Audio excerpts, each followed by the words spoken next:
Alors nous remercions notre Seigneur, notre Maître d'amour, de bonté, notre frère major, à toi Seigneur Jésus.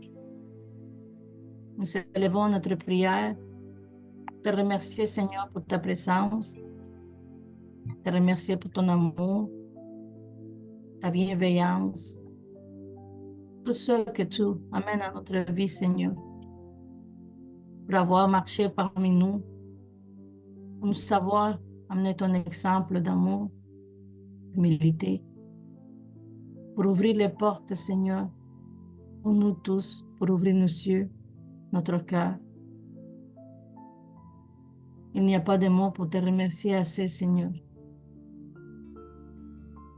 Nous remercions également l'opportunité d'être ici pour une étude de plus. C'est ces études, Seigneur, qui font tant bien à notre âme, qui ouvrent nos perceptions, qui changent notre manière de voir la vie, qui ouvrent notre cœur à la beauté de ton amour, à la vérité, à ta sagesse. Nous remercions, Seigneur, et nous te demandons de nous aider, à nous tous ceux que nous sommes présents ici, incarnés, désincarnés, à bien comprendre l'enseignement d'aujourd'hui, à voir tous ceux qui se cachent dans chacune des lignes, dans chacun des enseignements qui sont amenés à nous parmi ces êtres supérieurs. Le partage que les familles font pour nous tous, pour croître, comprendre, pour transformer notre vie, en gardant toujours notre vision, que nous sommes ici temporairement, et notre vraie vie, c'est le monde spirituel. Que les enseignements d'aujourd'hui puissent faire un écho dans notre âme, que nous puissions les mettre en pratique à tous les jours. Merci, cher bienfaiteur. Merci, maître d'amour. Ainsi soit-il.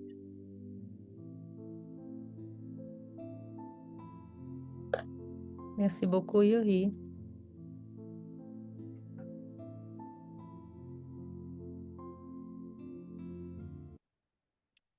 Bonjour, Fadjumé. Bonjour, Jonathan.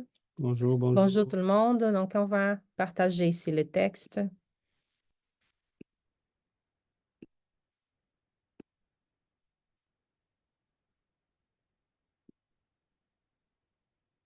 Dominique, est-ce que tu pourrais lire les questions pour nous, s'il vous plaît? Oui, avec plaisir. Merci. Thème: la rentrée dans la vie spirituelle. Question 318. Les idées des esprits se modifient-elles dans l'état d'esprit? Réponse: beaucoup. Elles subissent de très grandes modifications à mesure que l'esprit se dématérialise. Il peut quelquefois rester longtemps dans les mêmes idées, mais peu à peu, l'influence de la matière diminue et il voit les choses plus clairement. C'est alors qu'il cherche les moyens de s'améliorer. Question 319. Puisque l'esprit a déjà vécu de la vie spirite avant son incarnation, d'où vient son étonnement en rentrant dans le monde des esprits? Réponse: ce n'est que l'effet du premier moment et du trouble qui suit le réveil. Plus tard, il se reconnaît parfaitement à mesure que le souvenir du passé lui revient et que s'efface l'impression de la vie terrestre. 163 et suivant. Question 322. Les esprits oubliés et dont personne ne va visiter les tombes, y viennent-ils malgré cela et éprouvent-ils un regret de ne voir aucun ami se rappeler à leur mémoire? Réponse: que leur fait la terre? On n'y tient que par le cœur. Si l'amour n'y est pas, il n'y a plus rien qui y rattache l'esprit. Il a tout l'univers à lui. Question 323. La visite au tombeau procure-t-elle plus de satisfaction à l'esprit qu'une prière faite chez soi? Réponse: la visite au tombeau est une manière de manifester qu'on pense à l'esprit absent. C'est l'image. Je vous l'ai dit, C'est la prière qui sanctifie l'acte du souvenir, peu importe le lieu, si elle est dite par le cœur. Merci beaucoup, Dominique. Donc, les questions du livre des esprits d'Allan Kardec. Maintenant, nous avons un texte dont le titre est L'histoire d'une mère catholique. Une fervente catholique appartenant à la confrérie de l'Église Sainte-Thérèse, dans un message adressé à sa fille, Madame Emilia Rodrigues, apporte un témoignage important mentionnant son affinité religieuse, nous rappelant que la mort peut altérer les dispositions, mais ne modifie pas les convictions. Née à Rio de Janeiro, le 22 mars 1889, Madame Emilia est décédée le 29 novembre 1969 à l'âge de 80 ans. La lettre adressée à sa fille Leda Rocha, avocate et professeure de langue, a été reçue près de 4 ans après son décès et voici comment sa fille s'est exprimée à son sujet. Je tiens à dire qu'en la recevant des mains de notre cher Chico, j'ai senti qu'une nouvelle vie naissait en moi. Je dis cela car cette communication pour moi est le portrait authentique de cet homme cher qui m'a donné la vie terrestre. Voici la lettre de la madame. Chère Leda, ma chère fille, que Dieu nous bénisse. Décrire ce qui ressent ta mère est impossible. Depuis longtemps, je suis comme un enfant à l'école. Pour t'écrire, j'ai dû m'y battre. J'ai fait beaucoup d'efforts pour y arriver. Nous pensions avant de perdre le corps terrestre qu'il y aurait une situation miraculeuse qui nous attendrait. Mais l'erreur prend fin. Nous sommes nous-mêmes. Nous sommes comme nous sommes. Si une transformation profonde se produit, je n'en sais rien. Je continue sans vraiment comprendre le spiritisme. Pour ne pas m'éloigner de toi, j'ai pris un tablier de service et je travaille avec notre docteur Alcides dans l'organisation hospitalière du groupe Régénération. Ne pense pas que je sois une infirmière hautement qualifiée. Je suis en train d'apprendre que tout ce qui est bon pour nous-mêmes est une conquête à réaliser. Toi, ma fille, qui m'as tout donné dans ma raison de vivre, toi qui as été mon trésor et qui continue d'être la richesse de ta mère, tu ne pouvais pas étudier l'espiritisme pour moi. Et crois-moi, pour acquérir la nouvelle compréhension dont j'ai besoin, je dois avancer lentement. Quand je me suis venue sans toi, c'était un vide rempli de souffrance. Je crois que tu as ressenti la même chose. Imagine que j'ai tant attendu l'entrée dans les plans du ciel, bien que je ne souhaitais pas mourir.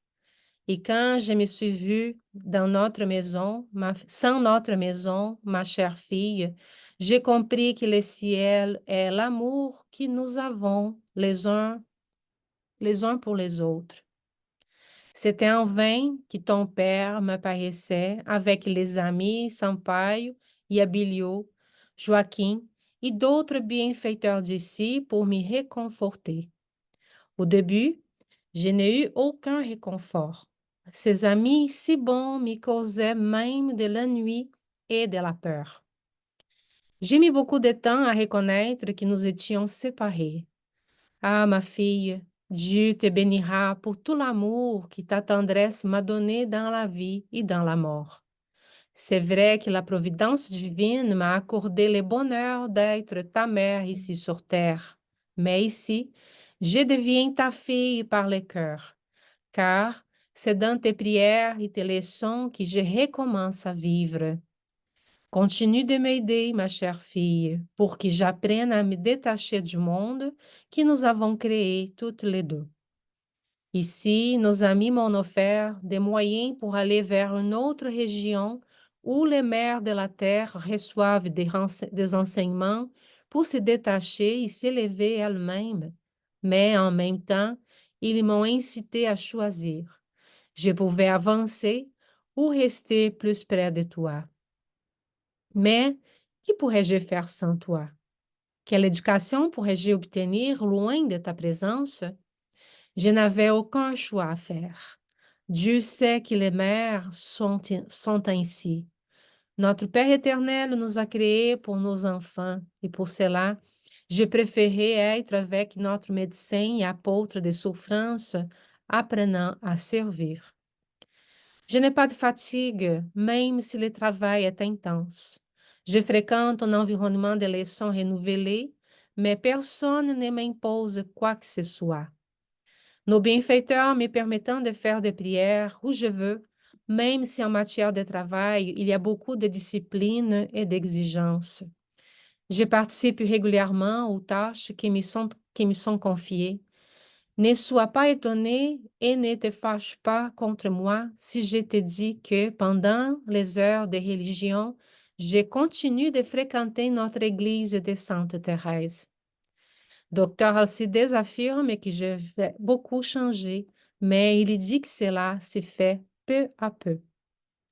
Même notre cher João a tendance à rire de moi. Cependant, la transformation est très lente. Tu sais, ma fille, tant d'années dans ma foi, tant de temps avec mes instruments de confiance en Dieu. Si je te parlais autrement, tu saurais que quelqu'un me force à le faire. Mais ici, Leda, tout le monde est bon. Dans notre organisation, nous vivons comme des frères nés sous le même toit. Et il y a tellement de travail à faire qu'il n'y a pas de temps pour se quereller. Chaque jour, de nouveaux malades arrivent. Là-bas, sur Terre, on parle des nouveaux-nés quand il s'agit de nouvelles vies qui apparaissent. Ici, on parle des malades qui arrivent, car il doit être rare que ceux qui reviennent ici soient parfaitement tranquilles. Moi, en tout cas, dans mon inexpérience, je n'en ai pas encore vu. Je te remercie pour les fleurs dans notre coin de souvenirs. Je n'aurais jamais pensé que tu aurais autant de force pour visiter le cimetière avec autant de régularité. Que Dieu te récompense, ma fille. Je te remercie pour les messes que tu fais célébrer pour moi. C'est vrai, je vais changer naturellement et toi aussi. Notre Mère du ciel nous guidera vers l'avenir. Tu cesseras de rendre autant de culte au cimetière, culte que je respecte et que j'apprécie de tout mon cœur, et j'apprendrai à me détacher de tant d'habitudes, sans aucun doute des habitudes bonnes et constructives qui me lient à des pensées que je dois abandonner. Notre sœur Thérèse est arrivée en très bonne santé. Comme cela m'est arrivé, elle s'est réveillée de la grande transformation comme un malade opéré qui se remet de l'anesthésie. Elle est nostalgique, mais pas excessivement attachée aux choses de la maison physique, comme cela m'est arrivé. Elle est forte, c'est déjà une convalescente, tandis que moi, pour ainsi dire, je suis encore une mère concentrée sur toi, comme si je n'avais pas d'autre créature à laquelle m'attacher. Ma fille, aide-moi. Je suis comme une sorte de lierre de ces plantes grimpantes que nous avions dans les domaines. Sans support, les plantes tombaient. Sans toi, je ne me reconnais pas encore. C'est une affirmation d'un esprit souffrant. Ce qui- C'est ce qui me dit ici notre docteur Alcides Almeida. Mais je ne parlais autrement. Mais si je parlais autrement, je mentirais. Je remercie nos amis. Plus je suis fatiguée et malade, plus je suis nerveuse et anxieuse. Je sais que tout le monde me pardonnera. Salut les nôtres, tous ceux qui ont un cœur dévoué et à qui Dieu nous a liés. Et avec mes larmes de joie et de gratitude envers Jésus pour cette heure de bénédiction, garde, ma fille, le cœur de ta mère, qui te garde de plus en plus dans son cœur nostalgique et reconnaissant.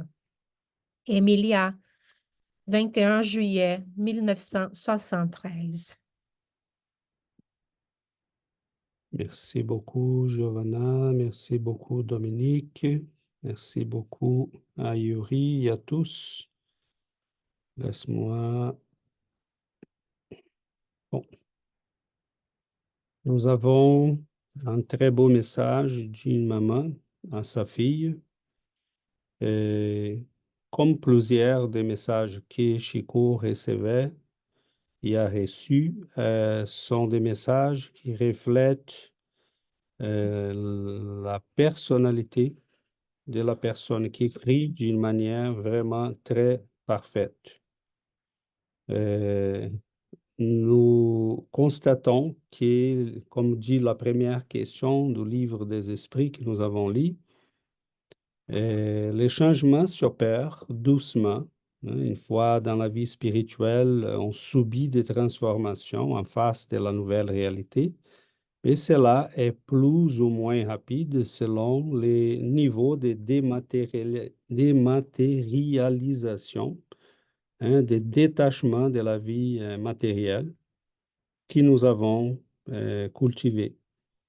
Donc, je ne ferai pas une introduction très longue parce que je crois que le message a tellement des aspects intéressants et touchants. C'est très beau à voir comme ce qu'elle a dit, nous sommes ce que nous sommes. Et en fait, en portugais, c'était et ça serait plutôt, la traduction, ça serait plutôt nous sommes comme nous étions, comme nous avons fait de nous-mêmes. Ça serait la traduction plus correcte en français. Ou on pourrait même dire nous sommes ce que nous avons fait de nous-mêmes. Euh, mais elle a dit en portugais, nós somos o que nós estamos, né? Ela dit comme ça. Donc, pour le traduire, ça serait un peu difficile, mais c'est en fait la beauté d'une réalité. Hein. Elle a eu probablement peur en voyant l'ancien mari, ses amis, des gens qu'elle connaissait, mais qu'elle croyait qu'ils étaient au ciel, ou en enfer, au purgatoire, parce que c'est la conception catholique. Et là, tu te réveilles, tu vois des gens autour de toi, elle a eu probablement peur, c'est ce qu'elle a, c'est ce on peut sous-entendre de ce qui est dans les messages. Et elle va confesser l'attachement à sa croyance, à ses habitudes religieuses. Elle va prier encore dans son église du cœur. Euh, Elle est attachée au culte catholique, même que sa fille soit déjà spirite. Elle confesse qu'elle ne comprend pas vraiment le spiritisme, qu'elle est attachée à ses habitudes, ses anciennes habitudes. Et cela nous permet de faire des réflexions assez intéressantes. Euh, comment serait, ou comment est-il le monde spirituel d'un pays comme l'Inde ou comme la Chine ou comme dans le monde arabe? Euh, la constatation de la vie spirituelle est pareille pour tout le monde. Mais le fait qu'on soit toujours vivant, ça ne veut pas dire grand-chose. On peut rester nous-mêmes. Cela est beau et c'est très dangereux parce que une des réflexions que nous avons à faire, c'est en fait la question du changement et la difficulté qui est posée, que ça nous pose les changements. Si ce n'est pas quelque chose auquel nous sommes habitués depuis notre effort sur Terre, ça va devenir encore plus difficile plus tard. Donc, bon, j'arrête là. Le message est d'une grande beauté parce que ce qu'il dit, la fille, c'est très beau parce qu'elle a dit, j'ai pris ce message, c'est comme une nouvelle vie qui m'est venue parce que je voyais là les reflets vraiment de ma mère, la personne qu'elle était, ses conceptions, sa manière de regarder les choses. Ça nous amène aussi à la question de la tolérance, de comprendre qu'il n'est pas tout le monde qui est prêt. Et ça, c'est pas grave. hein. Nous n'avons pas à transformer le monde et d'imaginer qu'on peut faire que tout le monde devienne capable de comprendre les choses que nous comprenons. Et c'est certain qu'ici, les études que nous avons nous permettent de comprendre, nous permettent de comprendre un peu mieux les autres. Bon, ça veut dire que nous avons certainement une conception plus large, ce qui nous oblige aussi à être plus patients et à comprendre avec douceur les limitations. J'ai eu aussi dans ma famille des gens qui étaient ma tante, mettons, elle était très catholique. Mon cousin et moi et d'autres de la famille, on était spirites, mais je me rappelle une tante qui, elle était très catholique. Elle a passé toute sa vie dans l'église et nous écoutait parler, elle racontait même des choses. Elle était médium, elle la voyait, euh, elle avait plein de phénomènes médiumniques. Et récemment, après son décès, mon cousin me raconte qu'ils entendent des bruits dans la maison, des tiroirs qui s'ouvrent, des portes qui claquent, des choses qui n'ont pas d'explication évidente. Et c'est certain qu'elle visite sa famille et qu'elle est peut-être même là. Je ne sais pas, hein, on n'a pas reçu de nouvelles. Mais étrangement, avec plusieurs de ces personnes, il arrive des phénomènes, des fois nombreux, mais ils restent campés dans leur conception.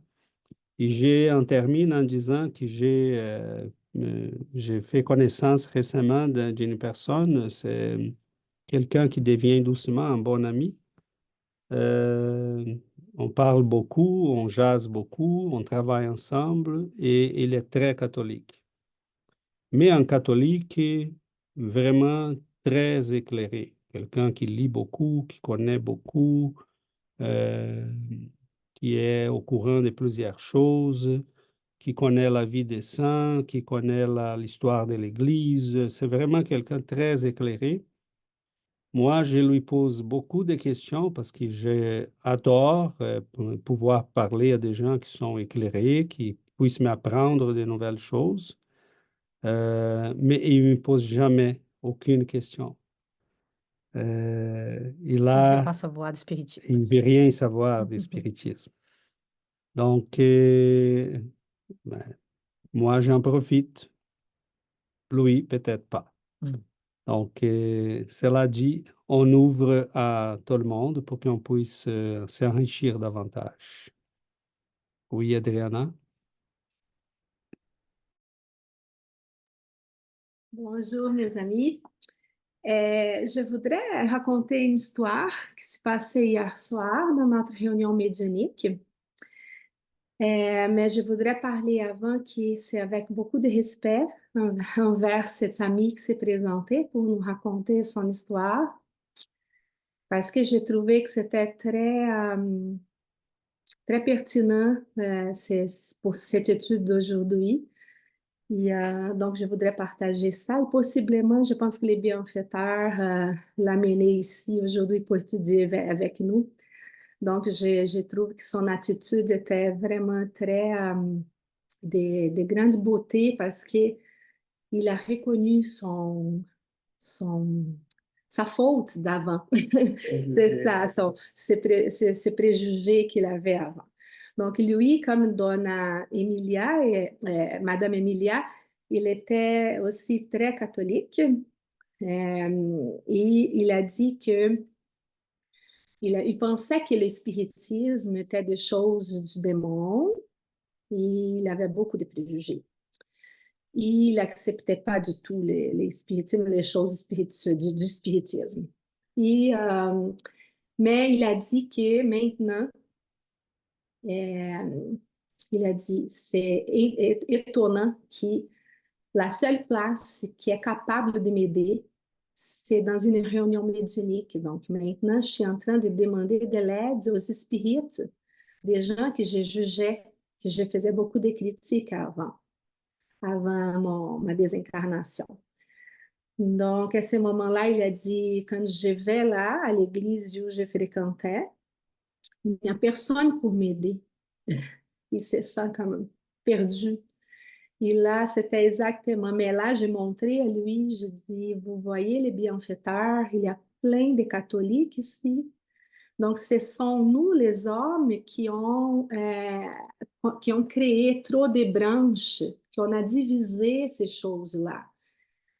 C'est pas la spiritualité, c'est une chose, la vérité, c'est une seule. Mais nous, les hommes, on divise ces choses-là. On divise en catholique, en protestant, en musulman, plein de choses différentes. Mais comprenez-vous ce que je dis là? Après, il a dit, OK. Et là, il avait la honte. Il disait, j'ai vraiment la honte parce que je critiquais beaucoup vous autres. Maintenant, c'est vous qui m'aidez. Et bon, voilà, c'est ça. C'est une belle histoire. J'ai dit bravo et je lui dis que je comprenais beaucoup parce que j'ai grandi dans l'Église catholique. Donc, je connais bien cette histoire des préjugés. Moi-même, j'étais perdue dans une époque parce que l'Église ne me répondait aucune chose de mes questionnements. Mais j'avais beaucoup de résistance d'y aller chercher de l'aide, des connaissances dans une autre branche.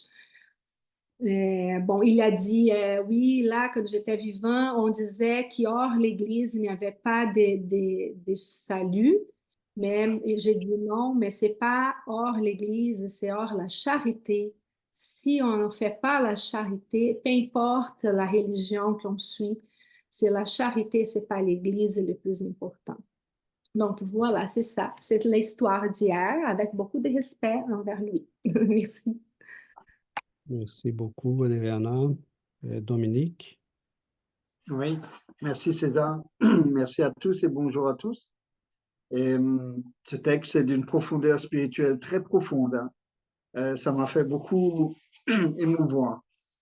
Bien, je vois que Adriana et César et certainement tant d'autres ont chacun dans leur famille une personne qui est sceptique au spiritisme et qui est un peu contraire d'en parler, et ce qui est tout à fait naturel, je dirais. On ne peut pas être ouvert à tout. Et je voudrais vous parler de mon expérience personnelle avec ma maman, que j'aime beaucoup, qui est une fervente catholique et qui ressemble beaucoup à cette mère qui s'est communiquée à travers cette fille. Ma maman vit encore. Et moi, j'ai reçu un baptême, j'ai été baptisé, j'ai fait ma première communion, ma seconde communion en Côte d'Ivoire, où j'ai vécu.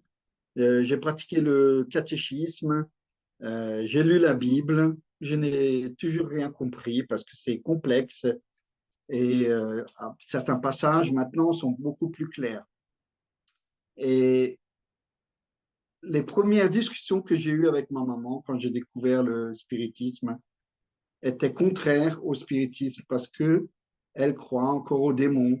Elle croit que lorsqu'elle va quitter la terre, elle sera assise à côté de notre Père créateur. Voilà. Et elle accusait au début le spiritisme d'être une secte. Et sans rentrer en conflit, j'essayais de lui expliquer, mais sans essayer de la convaincre, uniquement lui expliquer la différence entre une secte et le spiritisme. Et même si elle n'y croyait pas, même si elle campait sur ses préjugés, je respectais.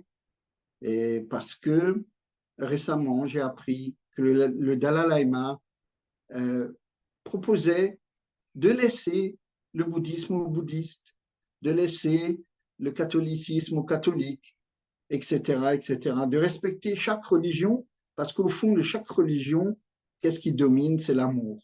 Et c'est ce que veut notre Père, nous relier par amour et avancer sur son chemin. Donc j'ai appris ça lentement, puis un jour, ma maman m'a dit, tu sais, Domi, j'ai parlé au curé du spiritisme. Il a crié, oula, mais qu'est-ce que c'est ça? Il était très surpris que j'étudie ceci. Et voilà encore un préjugé qui m'a fait rire au début. Puis un jour, elle m'a dit, j'aime beaucoup Saint Augustin. Et Saint Augustin, nous savons que c'est le père de de l'Église. Et je lui ai répondu, c'est étrange, maman, parce que Saint Augustin, dans un ouvrage qui s'appelle Cura pro mortuis, soigner les morts, je ne sais pas dans quel sens la traduction est faite. Et en fait, il disait que les esprits des morts peuvent être envoyés aux vivants.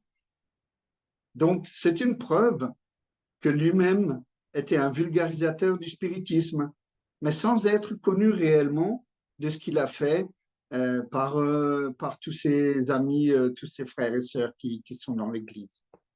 Voilà. Donc, c'était un grand philosophe chrétien. Et j'ai noté plein de détails qui sont super intéressants dans ce texte. La traduction que tu as faite, César, en disant nous sommes nous-mêmes, eh bien oui, effectivement, nous sommes ce que nous avons acquis dans des vies antérieures et que nous ramenons dans cette incarnation avec cette programmation. J'ai beaucoup aimé quand la maman dit « Je n'ai pas de fatigue même si le travail est immense ». Nous, ici sur Terre, on voit que c'est l'inverse. Nous avons beaucoup de fatigue et beaucoup de travail. Donc ça, c'est encourageant, encore une fois. C'est rempli d'espérance. Et l'expression qu'elle a sortie aussi, de voir beaucoup de nouveau-nés sur Terre et d'accueillir beaucoup de malades qui arrivent dans le monde des esprits. On peut voir cette nuance qui est étonnante parce que les nouveau-nés, eh bien, on pense que ce sont des bébés, en fait, ce sont des vieux esprits, hein, et que quand nous partons, lorsqu'on se désincarne, eh bien, on est malade parce qu'on a encore ces imperfections qui nous collent à l'âme. Eh bien, voilà, et pour répondre à Adriana, pour finir, c'est intéressant ce que tu viens de dire parce que c'est une certitude qu'il est là, cet esprit. Et au travers nos études et nos lectures, eh bien, on a beaucoup d'amis désincarnés à gauche, à droite, derrière nous, qui sont amenés par leur guide. Et ça, on le sait parce qu'avec Fadimé, dans les réunions médiumniques, on le voit aussi. Et un jour, on a reçu un frère qui s'est communiqué à travers un médium, nous reprochant notre travail parce que nous parlions aux morts. C'était un curé et le dialogueur était Guillaume qui a réussi à lui expliquer qu'on ne peut pas tout savoir sur Terre et qu'il y a tellement à connaître. Voilà. Je vous remercie, les amis. Merci beaucoup, Dominique. Yuri? Bonjour. Une des choses qui a attiré mon attention du texte, c'est vraiment l'effet de l'attachement, hein, autant de la mère que la fille. Et tu sais, quand que la mère a dit, j'ai ressenti un vide de souffrance en étant plus avec sa fille. Et qu'est-ce qu'elle dit d'autre? Même elle était incitée à aller dans une autre place, dans une autre région pour apprendre, pour évoluer, pour avancer, on va dire. Puis elle a décidé de ne pas y aller pour rester avec sa fille. Donc, si elle aurait eu la compréhension de qu'est-ce que la doctrine nous amène, elle aurait compris que oui, elle peut aller faire son avancement, étudier, puis apprendre, puis en même temps, pouvoir aider sa fille plus de qu'est-ce qu'elle pense l'aider présentement. Donc, cette connaissance qui nous amène la doctrine, c'est vraiment quelque chose de très important pour nous tous parce qu'on va tous passer par là. Et donc, tu sais, cette compréhension-là, déjà, pour moi, ce n'est pas qu'elle n'a pas avancé parce qu'elle est en train d'aider et est en train d'apprendre d'autres choses, mais possiblement, elle aurait pu aller plus loin et puis aider encore plus sa fille. Ça m'a attiré mon attention. Puis aussi, le fait que sa fille elle continue à aller au cimetière, qu'il continue à faire des messes pour elle. Donc, ça reflète c'est un reflet de notre attachement à la matière, puis au lieu, tu sais, tu sais que c'est légitime quand même, tu sais, de croire que, bon, l'école est au cimetière et tout ça. Et j'ai une tante elle a cette idée-là tellement serrée dans sa tête, comme si elle ne va pas au cimetière, ça ne veut pas dire qu'elle ne peut pas prier pour lui, pour mon grand-père. Si elle ne va pas au cimetière, on dirait qu'elle ne sent pas qu'elle est en train avec lui. Donc, j'essaie bien de le faire comprendre, tu sais, lui, il est partout, puis il peut t'entendre, puis t'as pas besoin d'aller au cimetière, parce qu'il a dit, ah, chaque fois que je vais au cimetière, je rentre dans une crise, parce que je me rappelle de l'enterrement, puis en fait, tu sais, c'est légitime, comme je dis, c'est pas une critique, mais juste la compréhension que nous amène la doctrine, puis dire, non, il est partout, puis n'importe où, on peut avoir cette connexion avec nous, c'est très cher, puis n'importe où, on n'a pas besoin d'église, on n'a pas besoin, si Jésus nous dit, rentre dans ta chambre intérieure, puis prie, puis, mais, tu sais, ça démontre comment nous sommes attachés à la matière, parce qu'il nous manque cette compréhension-là que la doctrine nous amène. Merci. Merci beaucoup, Yuri. Sébastien. Oui, bonjour. Moi, la partie qui m'a attiré mon attention quand elle dit que de ce côté-là, c'est comme si c'est elle, sa mère. Comme quand on arrive dans le monde spirituel, tu sais, les positions qu'on avait quand on était incarné, enfant, parent, ou normalement ici sur la terre, c'est ton père qui te guide, qui te montre les choses, mais probablement en esprit, l'enfant peut être plus évolué que le père aussi. Ça a attiré mon attention, puis aussi ça m'a fait penser à une histoire par rapport à ce que Adriana elle avait conté, que le couvent où ce que Yuri travaille, c'est des sœurs très très vieilles, puis ils désincarnent à chaque mois. Puis on en reçoit quelques-unes des fois, puis sont souvent déçus de voir que Yuri a fait ça, fait des réunions médiumniques. Puis il y en a une qui me disait des fois, non, mais ça fait longtemps que j'attends ici, mais il n'y a rien qui se passe. Comme même moi, j'attends que quelqu'un vienne me sauver ici, tu sais, dans le couvent, dans mon église. J'étais religieuse toute ma vie, puis là, il n'y a rien qui se passe. Mais je dis, mais Dieu, il t'a amené ici, puis ici, on peut t'offrir de l'aide, tu sais, on peut t'aider à avancer. Elle dit, non, non, non, moi, je dois retourner à mon église, puis c'est là qu'ils vont m'aider. Moi, je dis, c'est ton choix, mais tu sais, Dieu, il t'a déjà amené ici. Tu sais, c'est comme quelqu'un, il t'offre la main, mais c'est d'une autre religion, puis je ne le prends pas parce que moi, dans ma croyance, il faut que ça soit comme ça. Fait que c'est un peu triste, mais en même temps, on apprend comme ça, non? Mais ils sont très déçus de savoir que Yuri est spirit. Quand il désincarne, ils viennent ici.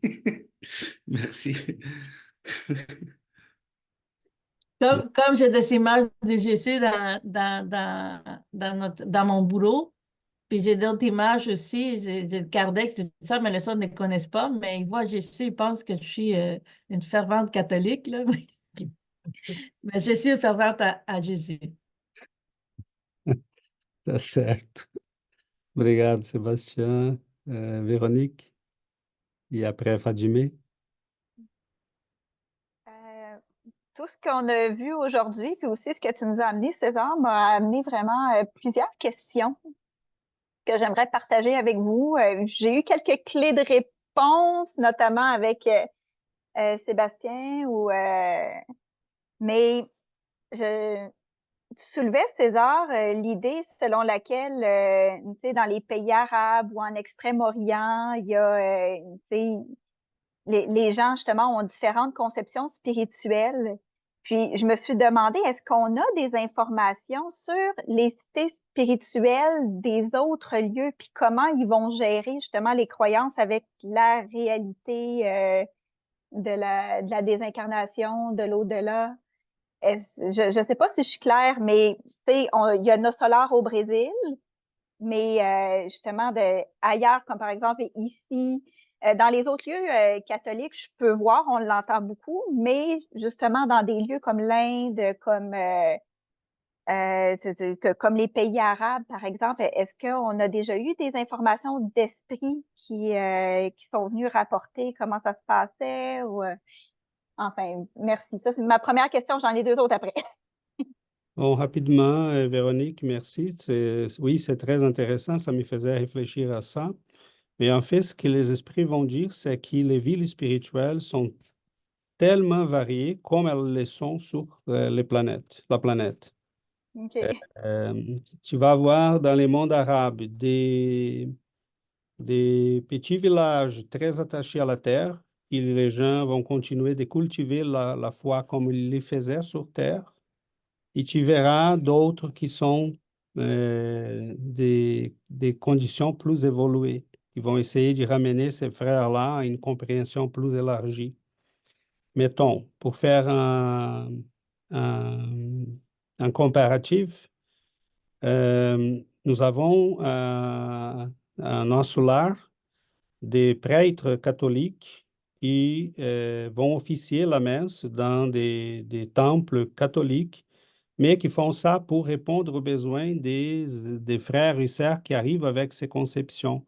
Mais ils savent qu'ils font quelque chose qui, pour eux, ils font ça avec beaucoup d'amour et de respect, mais ils ne sont plus attachés à ces limites.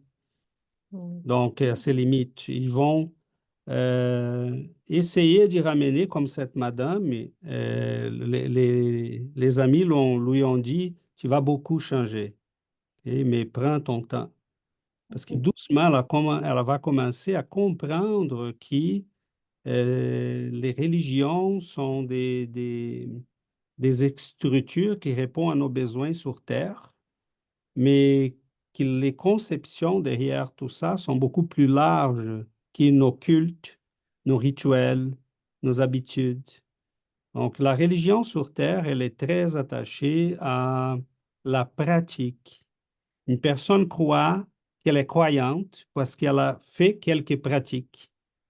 Hein, on voit ça, Jésus a critiqué beaucoup ça chez les Juifs. Hein, il disait, vous pensez parce qu'il vous lavez les mains, vous êtes des fervents croyants des dieux.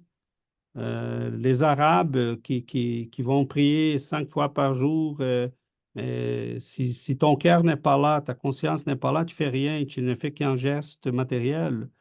Les catholiques qui vont à la messe, mais qui regardent les vêtements des autres et qui font pas attention au cœur, mais c'est pareil. Les spirites qui vont au centre spirit, ils regardent leur cellulaire, ben non, mais ils sont pas là. Donc, ou qui sont là pour écouter une conférence, mais qui pensent à autre chose. Donc, nous avons sur Terre la fausse conception qui, si on accomplit quelques rituels, on est des bons croyants. Et ce qu'on va constater, que ça n'a rien à voir parce que c'est le cœur qui doit impliquer la conscience. Dans les mondes spirituels, ils vont avoir des villes qui sont pareilles, les gens vont chercher les temples qu'ils étaient habitués. Et spirituellement, on va voir comme un simili, un similaire Oui, similaire, oui. spirituel. Les villes sont tellement variées que tu verras là des villes spirituelles sur le monde arabe ou juif. Tu verras ceux qui sont très attachés à la vie comme s'ils étaient encore sur Terre, à leur conception, et d'autres qui sont déjà évolués, qui vont essayer d'aider ses frères et sœurs pour dire, écoute, c'est pas les rituels, là, c'est une autre chose, fais attention. Donc, C'est ça, il va y avoir une transformation dans leur douce et tranquille selon le... Oui, je pense que je comprends, pour les amener justement de leur vision qu'ils avaient à une vision un peu plus élargie. ce qui est dans la OK. première question que nous avons lue, en fait. Oui, oui. Parce qu'on va ramener l'esprit à s'y dématérialiser. Ça veut dire à couper sa conception basée sur l'expérience terrestre. Donc, pour quelques-uns, ça va se faire rapidement. Pour d'autres, ça ne se fait pas. Ils vont revenir sur Terre avec les mêmes conceptions. Donc, ils n'auront pas le temps de changer. Ils ne sont pas intéressés à changer. Et là, j'en profite de ta question pour ramener peut-être un peu plus loin notre réflexion sur la difficulté du changement. Il y a un écrivain du 18e siècle, si je ne me trompe pas, un prêtre catholique qui orientait beaucoup des gens en italien. Et il disait, faisons attention parce que le discernement est important. Et le problème, c'est que très souvent, on met les émotions devant le discernement. Et qu'est-ce qu'il veut dire concrètement? Il veut dire, on commence premièrement pour choisir les choses qu'on aime ou qu'on n'aime pas selon les impressions qu'elles nous causent. ou selon les conceptions que nous avons d'elle. Et après cela, j'implique ma raison pour comprover et venir en appui à mes conceptions qui sont émotionnelles. Et là, il va nous dire, essayons d'utiliser, avant d'y impliquer notre volonté pour aimer ou ne pas aimer les choses, essayons de réfléchir. Mais très souvent, on fait exactement le contraire. On aime tout ce qui vient en opposition à ce qu'on aime, on l'écarte. Tout ce qui vient en favorisant, on l'accepte et on ne juge plus parce que le jugement n'est plus là. La raison n'est qu'une méthode qu'on va utiliser pour choisir ce qui nous est favorable, ce qui nous est défavorable. Donc, il dit c'est là qu'on n'a plus de discernement. Essayons avant d'aimer ou de ne pas aimer. Et pourquoi j'ai dit ça? Parce qu'une des plus grandes difficultés pour qu'on change, pour que nos conceptions changent, c'est exactement celui-là. Nos émotions et sentiments sont engagés avant l'analyse. Et l'analyse, après, elle ne sert à rien. Parce qu'on va utiliser la raison seulement pour choisir les choses qui correspondent à nos conceptions déjà établies, mais pas établies sur la raison, sur les sentiments et les émotions. Donc, mais voilà. Est-ce que c'est clair que dans le monde spirituel, on a un reflet de ce que nous avons ici, mais ces reflets-là, c'est étalonné aussi, échelonné. Oui, pour moi, c'est extrêmement clair. Merci. Super. Donc, on aura là des prêtres catholiques qui sont super spiritualisés, mais qui vont répondre aux besoins. Ils vont se présenter avec un vêtement catholique pour que la madame qui arrive dise « Oh, mais merci Dieu que j'ai quelqu'un là qui me comprend. » Donc, et là, il va la guider doucement, si elle est capable, à sortir de ses conceptions et de ses limitations. Par charité. Ouais, comment? J'ai dit par charité. Oui, par amour. Oui. Parce que c'est légitime, comme Yuri disait, qu'on ait des conceptions. Même l'attachement, hein, avant que tu passes à ton commentaire suivant, Véronique, même l'attachement. Mais écoute, une maman qui a vécu 80 ans et sa fille, bon, elle a probablement donné naissance à cette fille quand elle était tout jeune, parce que c'est une madame là du 19e siècle. C'est 60 ans ensemble. Ils ont passé 60 ans ensemble et probablement dans une complicité mère-fille qui était très forte. Donc, c'est clair qu'elle va refuser de continuer. Pourquoi? Ma fille est là. Quel est le sens du... Donc, c'est légitime. Ici, les esprits l'ont donné le choix, c'est parce que c'est légitime. Si c'était quelque chose de mauvais, ils n'auraient pas donné le choix. Oui, tu peux rester avec ta fille, c'est correct. Tu as une maman. Donc, c'est certain qu'elle a limité sa croissance, mais quel est l'essence d'une croissance si l'amour n'est plus là? Donc, hein? Mais Véronique, avant qu'on passe à Dominique. Oui, c'est ça, il faut y aller à son rythme. En fait, pour les deux autres questions, je pense que au final, ça a été pas mal répondu. J'en avais une, la conception rigide, puis je me demandais si c'était plus facile de déconstruire, tu sais, comme une autre foi, ou quand une personne est agnostique ou athée.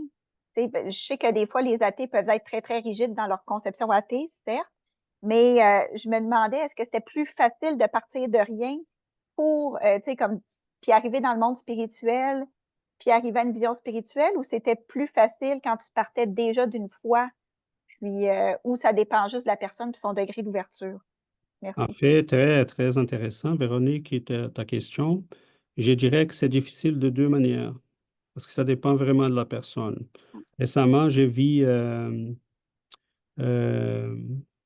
dirais que ça pourrait être, selon ma perception, ça pourrait être un peu plus facile peut-être pour un non-croyant.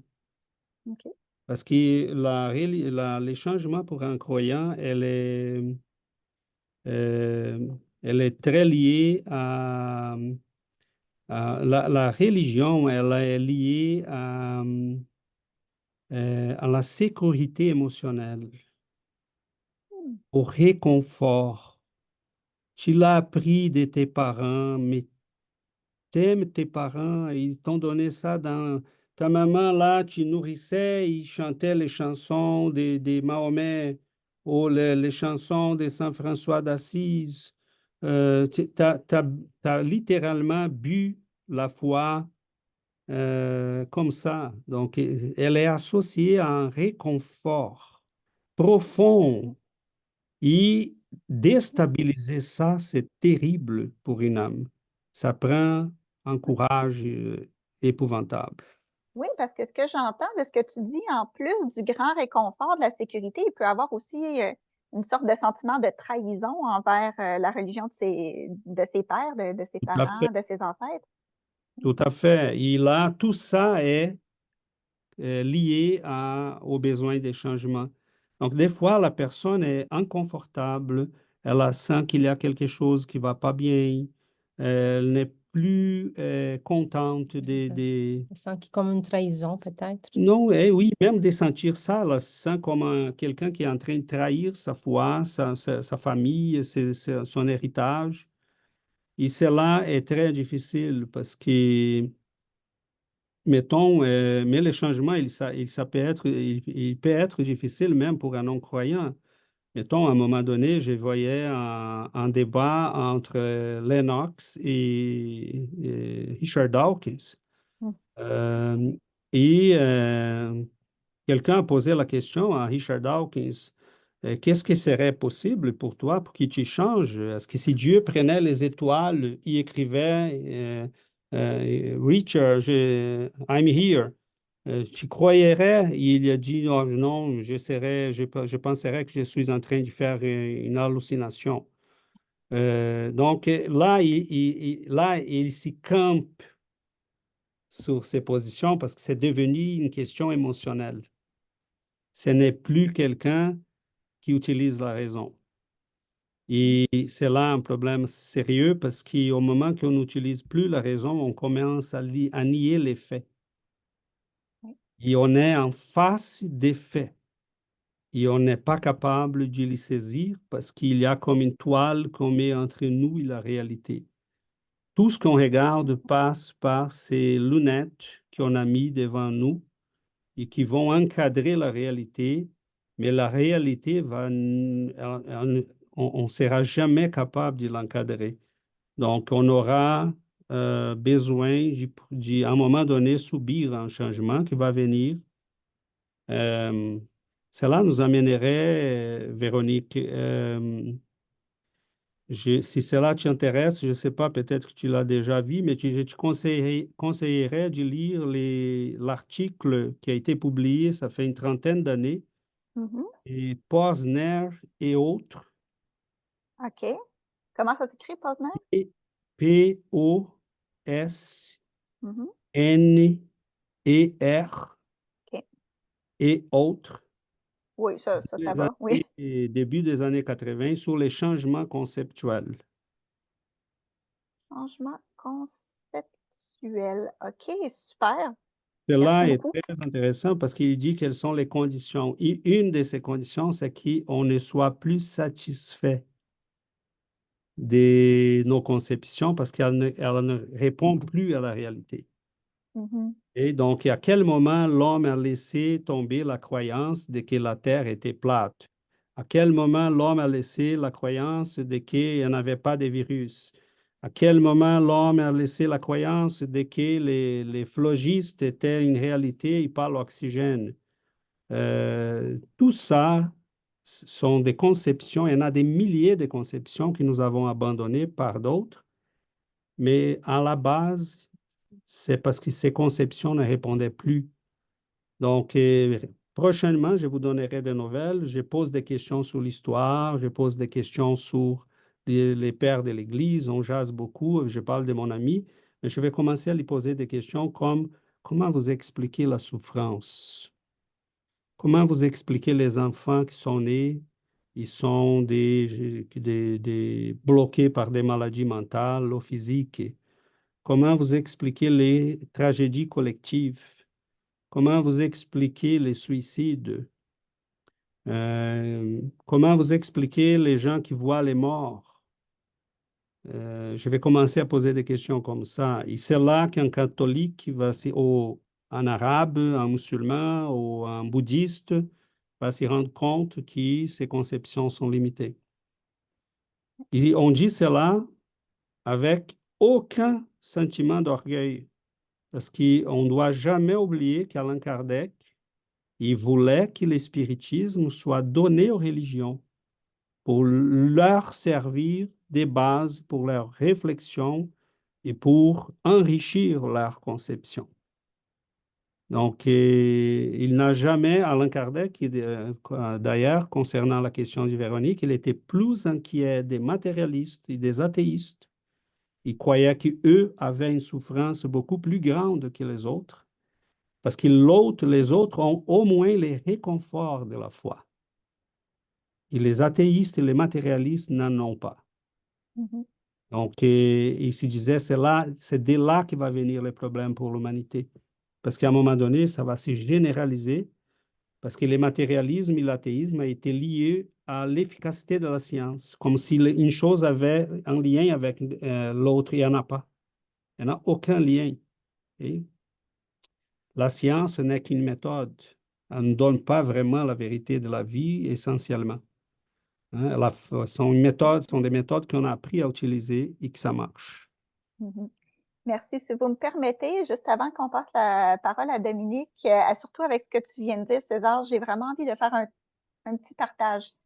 Pas très long, là, parce que je sais qu'on a pris déjà beaucoup de temps, mais ça me rappelle beaucoup. Je sais que j'ai partagé peut-être avec 2-3 d'entre vous cette histoire-là, mais ça me rappelle beaucoup mon père.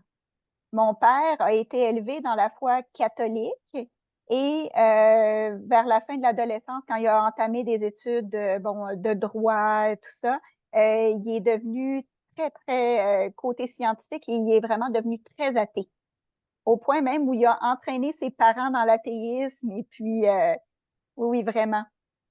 Et puis, mon père, depuis une dizaine d'années, a été diagnostiqué avec la maladie de Parkinson. Et ça, on a constaté, en tout cas moi, j'ai constaté que c'était vraiment en train d'effectuer une certaine transformation chez lui, puis apporter une certaine ouverture de son athéisme, au point où il y a environ 2 ans de ça, moi, d'habitude, j'essayais d'ouvrir légèrement mon père, mais en même temps, toujours très respectueuse de son athéisme, puis j'aurais jamais pensé lui parler de médiumnité ou de quoi que ce soit, jusqu'à ce que j'ai un appel extrêmement impératif de la part de son père qui me faisait comprendre que je devais vraiment lui parler de façon...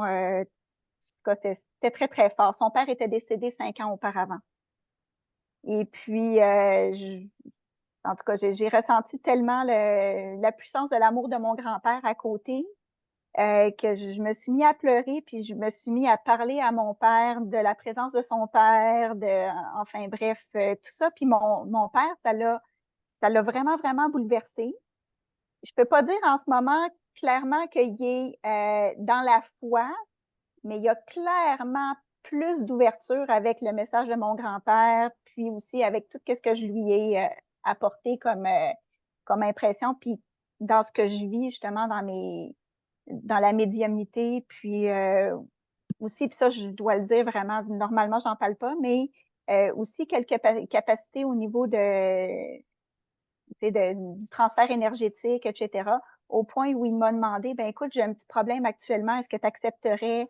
Là, ben, il s'est ouvert à d'autres thérapies alternatives, etc., alors qu'il ne croyait à rien de l'énergie. Donc, c'est fou comment une personne, des fois, qui est très, très fermée dans son athéisme, à cause des épreuves de la vie, puis un momentum comme ce que j'ai vécu avec mon grand-père, avec son père, peut ouvrir une personne. Donc, voilà, c'était mon partage. Merci beaucoup, César. Merci tout le monde. Merci, très enrichissant. Fadimé et après Dominique.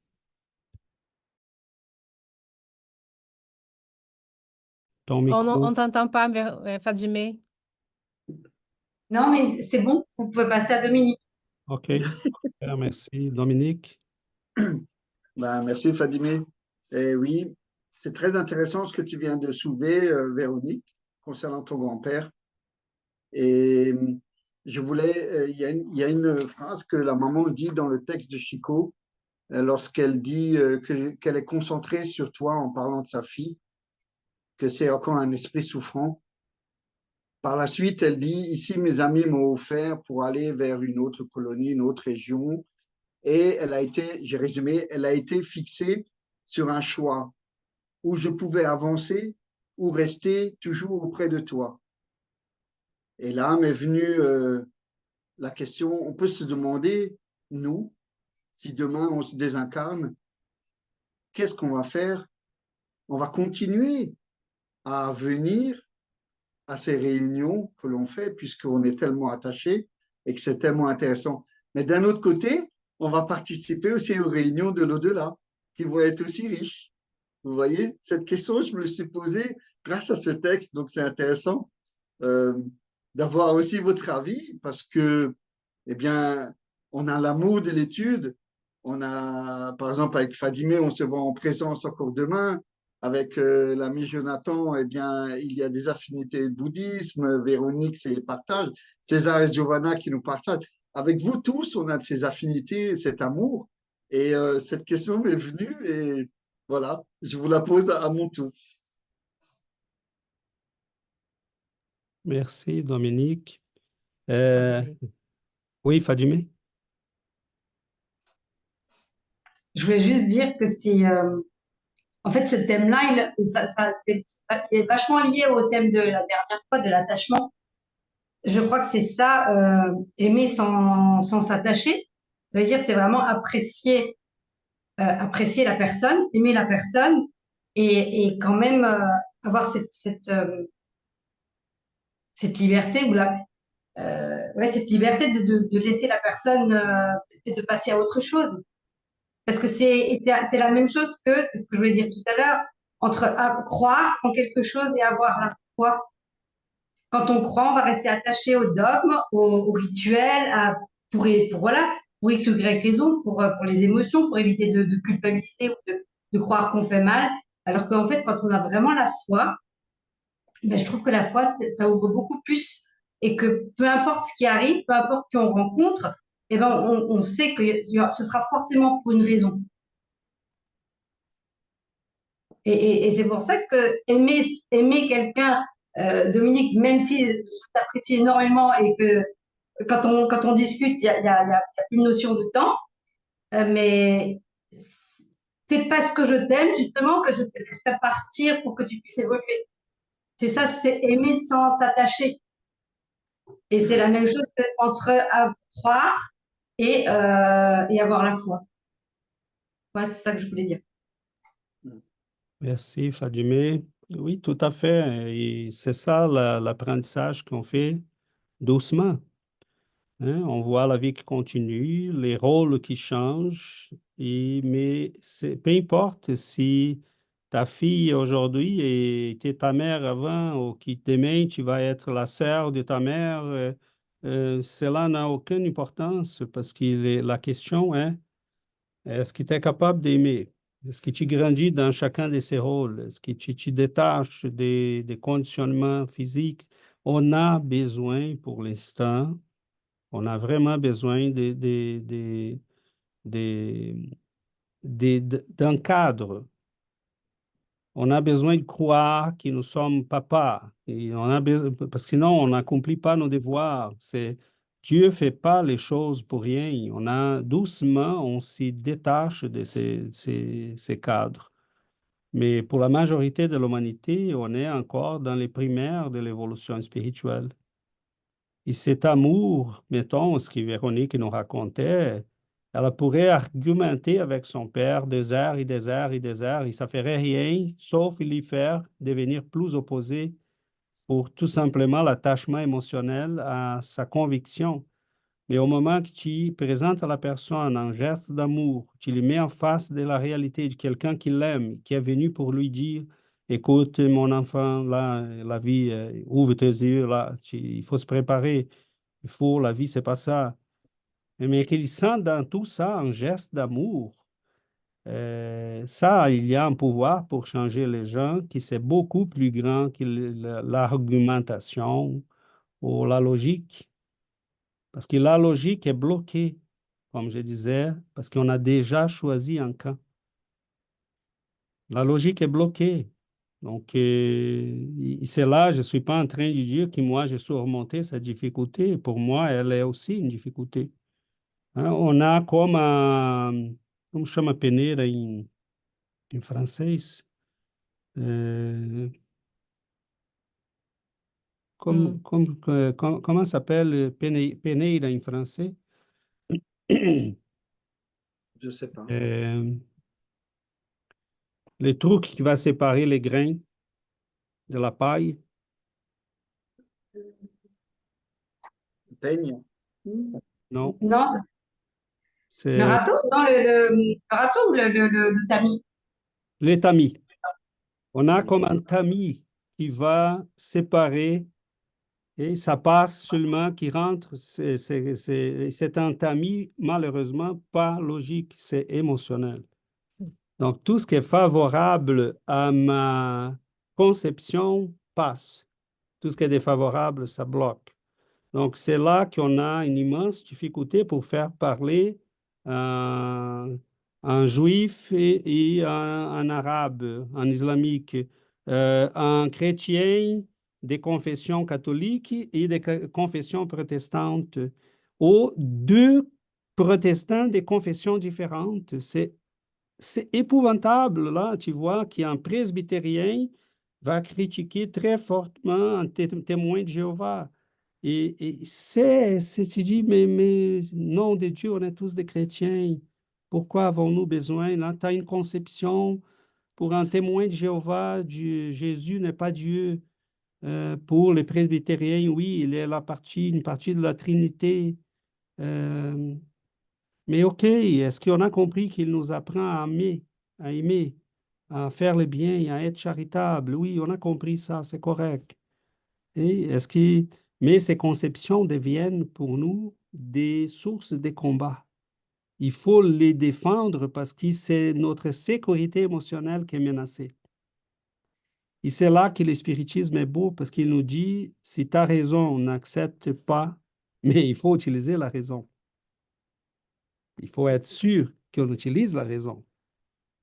Si tu as raison, on n'accepte pas, mais il y a un problème là, parce que la foi, il faut qu'il soit logique, il faut qu'il y ait un sens. Et s'il n'y en a pas, il faut le dire. Moi, je ne crois pas à ça. Il n'y en a peut-être pas un sens, mais mon émotionnel me dit d'y rester là. C'est correct. Mais je ne peux pas imposer ça aux autres. Donc, le spiritisme nous fait une invitation pour donner un pas de plus. Il faut que notre foi passe par la compréhension des choses. Hein, le spiritisme nous demande d'ajouter cette couche rationnelle à la foi. Et je sais que cela est nouveau pour l'humanité. Je sais que cela ne passe pas pour tout le monde parce que j'ai déjà eu des amis avec un doctorat, et pas dans des sciences humaines, mais dans des sciences de la santé, qui m'a dit, comme ça, vous, les spirites, la personne est venue 2 ou 3 fois dans nos études, et elle a dit, comme ça, comment ça, vous dites que la foi est rationnelle? Je ne comprends pas, la foi n'est pas rationnelle, la foi, c'est la foi, on a la foi. Et là, j'ai dit, qu'est-ce que j'explique à cette personne? Elle détache, elle sépare la foi de la raison. On n'a pas de place pour les deux. Comment ça? Et donc, c'est une personne avec un doctorat qui a fait des autres études dans les sciences. Mais pour elle, c'est ça la foi. Ça ne passe pas par la raison. Donc, c'est ça qui devient l'humanité a un long chemin à faire. Nous sommes en train encore de... Si on était capable de faire un pas en avant, de dire nous respectons, comme quelqu'un a dit tantôt sur les Dalai Lama, c'est Dominique, si nous étions capables de laisser aux gens leur foi, et si les gens étaient capables de nous laisser à nous notre foi, sans que cela nous amène à tuer, à bagarrer, à quereller, à agresser les autres, ça serait déjà un immense pas en avance. Malheureusement, ce n'est pas la réalité encore sur Terre. Oui, Dominique? Rapidement, merci César. Oui, Fadime, tu as raison, c'est ça en fait. Il faut qu'on apprenne à aimer inconditionnellement, sans avoir des affinités. C'est-à-dire qu'on aime tout le monde, mais qu'on puisse se séparer. Ça a fait tilt quand tu as parlé de ça. Mais les amis, je voudrais vous partager un texte très émouvant sur lequel je suis tombé, en rendant hommage à notre ami Victor Hugo, qui s'est rendu à un enterrement d'une petite fille et il y a eu une réponse par médiumnité par la suite qui est vraiment formidable, qui a un rapport avec ce texte en fait, entre la mère et la fille, de cet amour. Et en fait, penser, c'est déjà évoqué. Il y a un frère spirit qui m'a dit ça récemment. Penser, c'est évoqué. Lorsqu'on pense à quelqu'un de cher, il est déjà là. Et plus on pense, plus on est nombreux à penser à cet être cher, plus il viendra et rapidement. Et alors ça commence comme ça. Victor Hugo, lors d'un enterrement d'une jeune fille, il dit, le cœur a besoin de l'âme. Il y a un cœur dans ce cercueil et ce cœur est vivant. En ce moment, il écoute mes paroles. La beauté de la mort, c'est la présence. Les morts sont invisibles, mais ils ne sont pas absents. Ici, l'âme ressaisit l'infini et elle recouvre sa plénitude. Ici, elle rentre en possession de sa mystérieuse nature. La mort est la plus grande des libertés. Et à la séance du 27, alors c'est un résumé que j'ai fait parce que je peux vous l'envoyer après par WhatsApp. Le discours est très long et vraiment très fort. Et à la séance du 27 janvier 1865, dans une réunion médiumnique de la Société Spirit de Paris, la jeune Émilie, dont Victor Hugo parlait, s'est communiquée à travers un médium. Et elle dit ceci: les paroles du poète ont couru comme un souffle sonore sur toute l'assemblée. Elles ont fait tressaillir vos esprits. Elles ont évoqué cette âme qui flotte. Et elle dit, ô poète, révélateur de la vie, tu connais bien la mort, car tu rattaches sur leur front les violettes de l'espérance. C'est beau. Ô ma mère, ô ma sœur, mes amis, grands poètes et tous les gens qui étaient présents, ne pleurez plus, mais soyez attentifs. Le murmure qui frôle vos oreilles est le mien. Le parfum de la fleur penchée est mon souffle. Nous sommes éternels. Ce qui n'a pas commencé ne peut finir. Voici un beau message de ce cher ami Victor Hugo qui était spirit, qui vraiment a reçu aussi le réconfort par cette petite Émilie dans une communication. Voilà, merci. J'ai pris un peu de temps, pardon. Je voulais partager ça avec vous. Merci, Dominique. Non, pas du tout. C'est toujours riche. Et c'est ça, les amis. Je crois que c'est toujours dommage parce qu'on a dans un message comme ces deux textes que nous avons lus, il y a tellement de choses qui, des fois, on n'est pas capable de tout toucher, tout élaborer. Mais bon, ça va rester. On a toujours les textes disponibles. Cela peut nous amener plus tard à d'autres réflexions. C'est certain que si on peut finir pour aujourd'hui, les temps commencent à filer, mais je dirais qu'on a besoin de cette ouverture. Je me rappelle une madame qui une fois est venue nous voir et elle a dit, elle a passé un moment tourmenté là, de difficulté, et elle a dit, écoute, vous êtes d'accord avec moi hein, que la vérité, c'est très personnel. La vérité, c'est, comment elle dit, c'est Relatif. relative.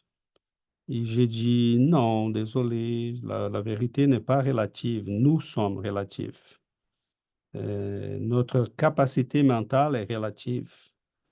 Oui, mais vous vous rappelez là l'histoire de l'éléphant il y avait 3 aveugles, chacun s'attachait à une partie de l'éléphant. Oui, j'ai dit, oui, vous avez raison. Mais vous avez bien dit, ils étaient 3 aveugles. Le problème n'était pas l'éléphant. La réalité était là. Notre compréhension de la réalité qui est limitée. Donc, faisons attention. La vérité n'est pas relative. La vérité, c'est la vérité.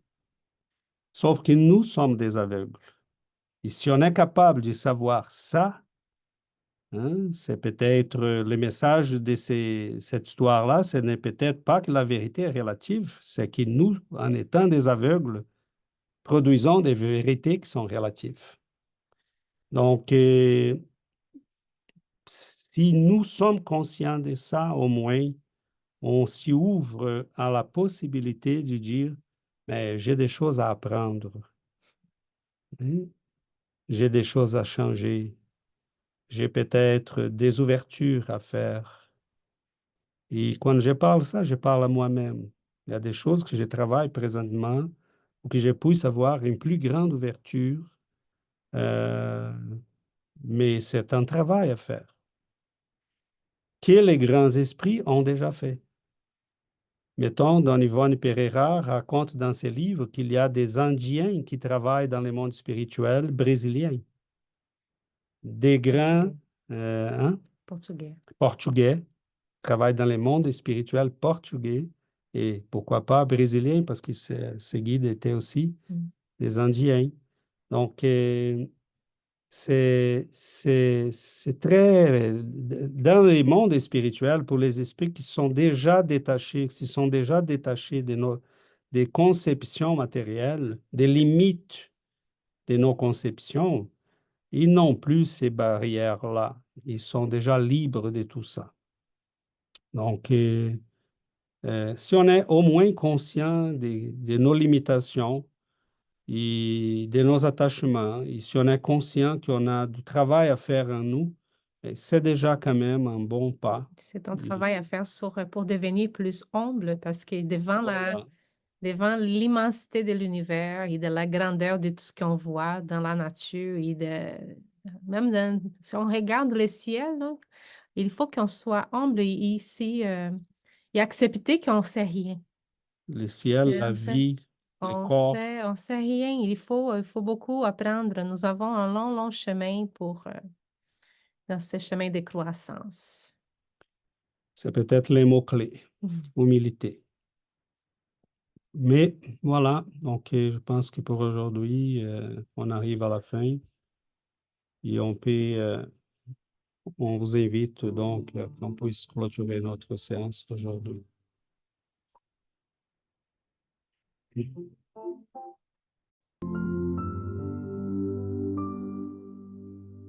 En espérant que le son ne va pas couper, je crois que ça va.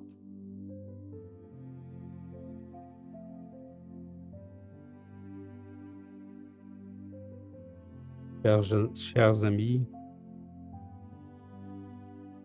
nous prenons quelques minutes pour prier ensemble,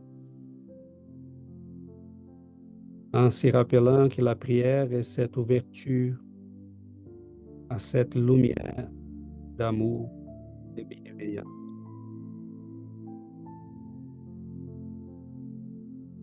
Il nous répond toujours. Nous vous remercions, chers guides, chers amis, chers maîtres, de vos présences auprès de nous. Nous remercions également la présence de nos amis qui, comme nous, viennent pour chercher un peu de lumière, de paix, de sérénité, qui des fois amènent le cœur tourmenté par les pertes,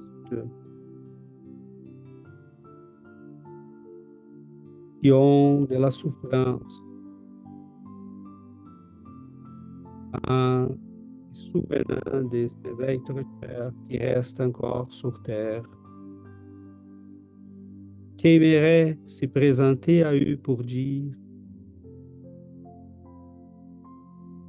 réveillez-vous. Vous savez, finalement, je constate que la vie continue et que la réalité n'est pas toujours comme on la croit. Elle est ce qu'il est. Nous vous remercions, chers amis, d'être avec nous, partager avec nous ces moments d'apprentissage